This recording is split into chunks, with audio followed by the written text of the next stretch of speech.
Michael from iSeek Blinds. In this video, I'm going to show you how to install a chain drive roller blind, and we're going to fit this blind in the inside mount position. So there's a couple of little steps to do, and I just want to explain what the parts are. Make sure you understand so you can get on with the job. Make sure that everything goes nice and smoothly. So in the little kit you get a male bracket. We call that a male bracket, which is for the chain drive side. And we get a female bracket, which is for the pin end. And I'm going to talk about those in a little bit more detail. So two brackets. You get a child safe device for the chain, which is extremely important. You get this really heavy duty screw to make sure that that's fitted securely. I'm going to show you how to do that. And you also get this little plastic ball, which you're thinking, what on earth that for? It's a plastic stop ball, it's called. And I'm going to show you exactly how to fit that and what to do with it. All right, so with the brackets, I've got two types of brackets. So the male bracket is for my chain end, and the pin end, this bracket, the female bracket, is for my pin end. So you can see I've already got the brackets installed in the middle of the recess because I've got, you know, about 80 mils of depth inside this recess. But with this bracket, when I top fix it, I can bring the bracket forward slightly if I need to. If I've got some obstruction at the back of the recess, I can use the rear screw position and the side screw position. So I've got lots of flexibility as to where I mount that roller blind. What I need to ensure is though, I don't have it deep enough in the recess so it rubs on any sort of aluminium or any things that's at the back of the recess. So that's really important. Okay. Now, I've got the male bracket fitted and the female bracket fitted. I'm just going to put my gloves on so I don't dirty the blind, which is important. And the blind has two ends, as we've spoken about. This is the chain drive end. This is the chain drive just here. And you can see that little cover that goes over the top of the chain drive. Well, this has to be installed in the straight up and down direction. And you can see by doing that, see how the chain is hanging equally from both sides?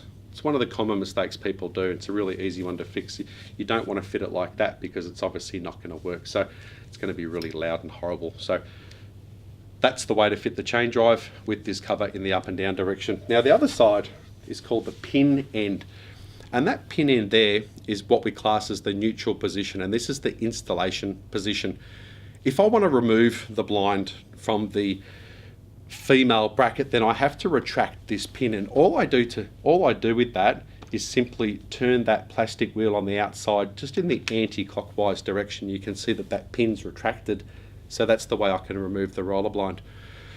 Now with this RB09 componentry from Acmeda, there's another really clever feature, and that is if the blind has got too much slack from left to right, well, I can get this little plastic wheel and I can turn it in the clockwise direction. And can you see that pin is getting further extended just to take up any slack that I may have? Now, that's not required if the blind's been measured correctly, because we're always going to start back in the neutral position. But if you need to, this option is here, and you can see if I keep turning, it'll pop back into the neutral position. So that's exactly how I'm going to fit my blind. Now, present the chain drive to the male bracket first. That's gone in nice and easy. And then I simply just push the pin end into the female bracket.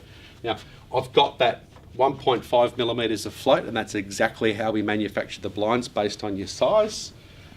The blind is now nice and smooth to operate up and down, and my installation is nearly complete. So I'm just going to take these gloves off.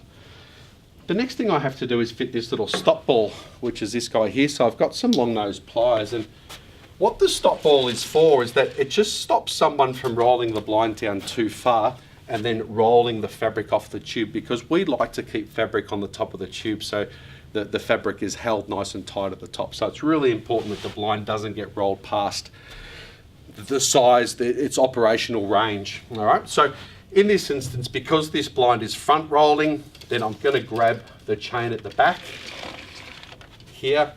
I'm going to just get the stop ball and fit it onto the chain, and you'll see how that's nice and simple to do. And then I simply grab my pliers and I've just got it crimped in position. So I'm just going to show you exactly what that does. Now you can see that I want to operate my blind, then I want to stop it when it gets to the bottom.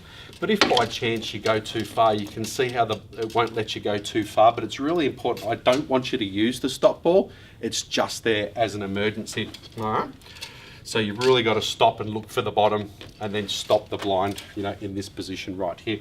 Now the next thing we need to do is install our child safety device, and I can't stress how important that is. Now, when you get the child safety device, the first thing you need to do is just open it like that.